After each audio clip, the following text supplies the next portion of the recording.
السلام عليكم ورحمة الله وبركاته. سابتك كسور دوادا كانال كوغال كمانتا وهورين فضل هدا كانال كعصبتا سبسكرايب سارو مقال كان لايك سار. موضوعنا ما انتو عكساب سيهاي برشادة فيديو اديتنكا نكو استعمالي دونو ابليكيشن كا ادوب بريمير برو اي سو صارت شركة ادوب. ابليكيشن كان ادوب بريمير برو waa ابليكيشن aad u horumarsan aadna u fiican boqolkiiba boqol. Application kan Adobe Premiere Pro waxaa u soo degsi kartaa laba qaab: in aad ka soo degsato website-ka shirkadda Adobe kadibna aad lacag bixiso, ama inaad raadiyo kuwa karaaga YouTube-ka iyo meelahaas ka raadiyo. Marka kusoo dhawaada mowduucana maanta. Ugu horreyn, soo furo application-ka Premiere Pro. Markaad soo furato, markuu soo kaco page-kan ayuu ku keeni doonaa.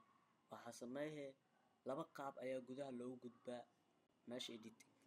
Inaad intaa file tagto kadibna aad ku dhufato new kadibna aad ka doorato project, ama inaad inta taabato meesha ay ku qoran tahay new project, ama inaad intaa sameyn aad isticmaasho shortcut-ka ah Ctrl+Alt+N. saa u jeedid hadda meesha ayuu ku keenaa. meeshan saa u jeedid waxaa ku qoran untitled. tusaale ahaan oo kale aan ku qorno tijaabo markaan ku qorno kadibna aan dhahno create markaan dhahno wuxuu na geyn doonaa meeshii aan wax ku sameyn lahayn, muuqaaladan ku jarjari lahayn. hadda saa u jeedid meeshan waxaa ku qoran project ay ku qoran tahay tijaabo. meeshan waa meeshii aan soo gasho lahayn muuqaalada iyo waxa aan maanta ku jarjarayno aan u isticmaalayno inaan muuqaal ku sameyno. meeshana waa preview, waa meeshii aan ka arki lahayn muuqaalada aan jarjarayno iyo wixii. meeshana waa thumbnail-kii, waa meeshii ay soo geli lahaayeen muuqaalada iyo wixii aan jarjari lahayn. meeshana waa tools-ka aan isticmaali lahayn.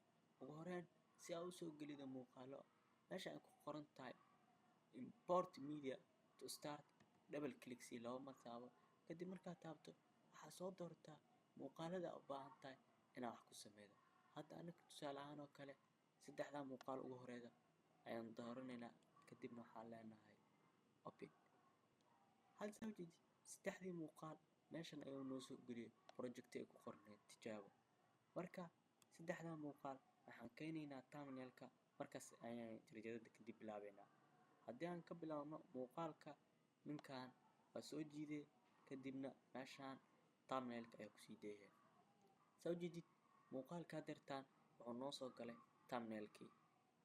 marka haddaan u baahannahay inaan muuqaal kale kusoo darnana waa soo dooranaynaa. intaan soo jiidno ayaa asna waxaan keenaynaa thumbnail-ka. saa u jeedid labadii muuqaal hadda waa kana aan meesha soo gelin. marka haddaan ugu horreyn ka bilaabno jarjaridda, waxaad dooranaysaa tool-kan. markaad doorato muuqaalka meesha u baahantahay inaad ka kala jirto ayaad dooranaysaa, kadib u jarmaa. haddana waxaad dooranaysaa tool-ka ay ku qoran tahay selection tool, kadib qaybtan dhexe aad jirta ayaad dooranaysaa, kadibna waxaad leedahay delete keyboard-ka. saa u jeedid meeshan way bannaan tahay. hadda tusaale ahaan inay tuso muuqaalka markuu inta soo gaaro wuxuu noqonayaa meel madow ah. saa u jeedid meel madow ayuu noqday. si aad labada muuqaal isugu keento waxaad isticmaali kartaa inaad muuqaalka saa u soo jiido aad u keento, ama inaad saa sameyn aad dhahdo meeshaan dhexda ama aad dhahdo right click kadibna aad dhahdo triple delete. saa u jeedid hadda labadii muuqaal way isku imaayaan markii aad ka jartay meeshii. hadday aan usii gudubno dhinacan iyo transitions-ka, waxaad tagtaa meesha ay ku qoran tahay effects, kadibna waxaad ka doorataa meesha ay ku qoran tahay video transitions. kadibna waxaan u jeedi waa transition, waxaad ka doorataa midka u baahan tahay. hadda anaka tusaale ahaan oo kale waxaan ka dooranaa midka ay ku qoran tahay dissolve, kadibna midka u baahan tahay ayaa ka dooranaysaa. hadda anaka tusaale ahaan cross dissolve midka ay ku qoran tahay ayaan soo jiidaynaa, kadibna waxaan ku keenaynaa barta laba muuqaal isaga imaadaan. kadib markaan dhigno hadda wax yar aan dhinaca muuqaalka inta geyno soo isku bedelaa bal arag. waa ujeedaa muuqaalka qaabkaas ay isku bedelaa. haddaa u baahan tahay transitions badan ayaa ku jiro, midka u baahan tahay ayaa ka dhigaysaa. hadda tusaale ahaan hadda haddana mid kale intaan soo qaadno aan saarno, kadibna aan fiirino qaabka uu noqday. waa fiiri kartaa waxaana transitions waaye, qaabkaas ayuu noqonayaa. hadda haddaan soo gudubno sida muuqaalka loogu daro text ama qoraal, soo dooro file-ka farta textiga kadibna meeshan waxaa ku qortaa wax allaale wax u baahan tahay. Hadda anaga tusaale ahaan oo kale coffee ayaan ku qoraynaa.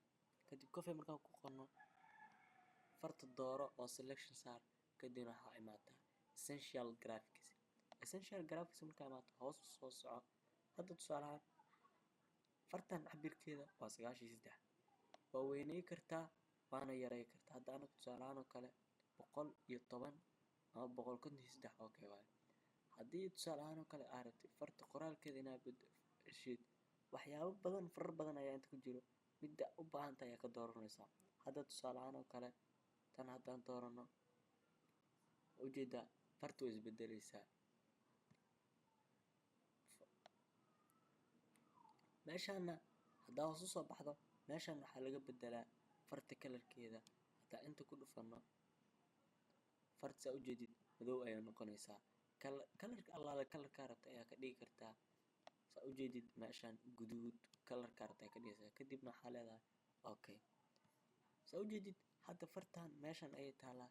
si aa uga qaadi positionka ay taal kor usoo laabo, kusoo laabo effect control, kadib meesha ay ku qorantahay position ayaa laga wadaa. saa ujeedid dhinac kan ay ku qorantahay position left and right ayuu qaabilsan yahay, kan wuxuu qaabilsan yahay up iyo down. kan marka hoos aan usoo wadno hoos aan keeno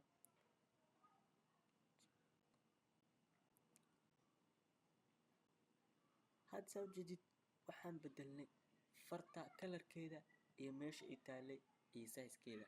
haddana waxaan usoo gudbaynaa in aan u imaano dhinacaas iyo zoom in iyo zoom out. kadib si aa muuqaalka zoom in iyo zoom out u saarto waxaa lagaaga baahan yahay hadda inaad imaato meesha oo muuqaalka aad rabto inaad zoom kasoo geliso. hadda anaga tusaale ahaan oo kale dhinacaan ayaan dhahaynaa. marka waxaa sameynaysaa dhinacaan ilaa inta ayaa keenaysaa muuqaalka meesha u baahan tahay. kadibna filekii toolkii oo waxa lagu jira ayaa dooranaysaa. kadibna waxaa leedahay cut. hadda saa ujeedid tusaale ahaan hadda haddaan gadaal u laabano kadib meeshaan waxaa imaanaysaa ay ku qoran tahay muuqaalka ayaa dooranaysaa. kadibna waxaa imaanaysaa meesha ay ku qoran tahay effect control. markaa imaatid meeshan ayaa muuqaalka dhinacaan ay ku qoran tahay position ayaa taabanaysaa iyo dhinaca ay ku qoran tahay sky. muuqaalka waxay reebaysaa boos ayaa leedahay. kadib hadda ayaa muuqaalka zoom soo gelinaysaa. marka